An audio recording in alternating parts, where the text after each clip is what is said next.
Back in May, Microsoft and G42, the United Arab Emirates AI firm, announced plans to spend $1 billion on projects in Kenya, a deal which was negotiated with input from the U.S. and UAE governments. But while some see this partnership as a way to help the U.S. combat Chinese influence in the global south, others are concerned about potential national security threats. For more on this, we're joined from Riyadh by Matthew Martin, Bloomberg senior reporter for Middle Eastern Wealth Funds, and our Africa tech and media reporter, Loni Prinsloo, here in the studio with me. So, Loni, let's just start with you. Let's take us back to why the U.S. would pick Kenya for this sort of pursuit. What is the story here? Thanks, Jen. Basically, Kenya has been rivaling South Africa and Nigeria as a tech power on the continent. They've put in quite a lot of policy, tech-positive policy, when it comes to education, but also to try and win investment when it comes to, just drawing investment for tech cities, things like that. They have quite a big tech city actually in the works. That's about $14.5 billion, which Huawei is also contributing quite a lot to. Also, it has the demographics. So it has a really fast-growing population. The economy is growing really well. And just young people, increasingly tech-savvy people that turn to their phones for all sorts of services as they try and sort of breach physical sort of infrastructure gaps. So yeah, it's all there. It's sort of quite a breeding ground if you want to look at tech investment on the continent. And let's bring in Matt here for the U.S. perspective. You're sitting in Riyadh, though. Matt, just talk to us about the concerns now that we're hearing from the U.S., in particular when it comes to this deal. Yeah, so the U.S.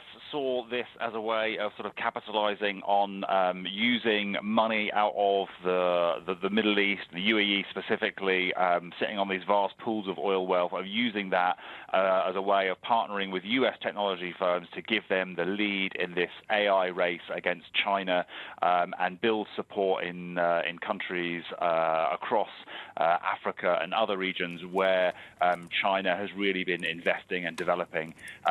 But it was also used as a way of trying to also push the UAE out of its own relationship with China and try and cement a US-UAE partnership on AI.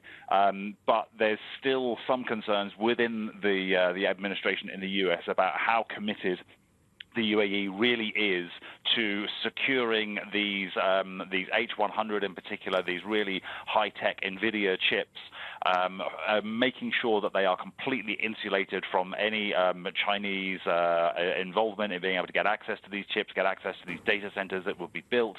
And also Microsoft as well has had its own cybersecurity issues. And so the administration has both got these two concerns over both of these partners in there. First of all, how good is Microsoft going to be at making sure that it has all of the checks and balances and security in place to make sure that no Chinese companies can get access to what it's building elsewhere. And it also has these concerns around the UAE and G42, which has in the past had relationships with Chinese tech companies and has said it's going to get out of them. But how committed is it really going to be to that? So it has these two big concerns over this partnership and how it's going to develop over the years to come. So then what does that mean then, Matthew, for the administration's next move? And I'm talking about the U.S. here in particular. Well, at the moment, what has happened is that these the key part of all of this is these NVIDIA H100 GPU chips, which are sort of a cornerstone of this AI race. They're the most advanced chips that, they're the most advanced chips that are around, or they're the really sensitive ones that they want to make sure the U.S. doesn't have access to. At the moment, the export of these chips has been very, very tightly controlled. One of the things that G42 was hoping through this partnership with Microsoft was that this would allow them to get access to it for their own ambitions within AI and their own developments within AI.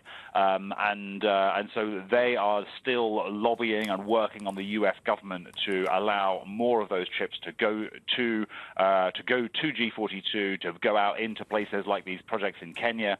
And so this is really really the logjam. We've seen Sheikh Tahnoon is the UAE National Security Advisor, chairman of G42. He's gone out to the U.S. to try and lobby and find a way of getting access to these chips. So whether the UAE gets this, whether they can convince the U.S. administration to export these to them, is going to really be the key development to watch as to how this partnership develops and whether it can become something really, really significant, or whether it's going to continue to be hampered by these big geopolitical concerns.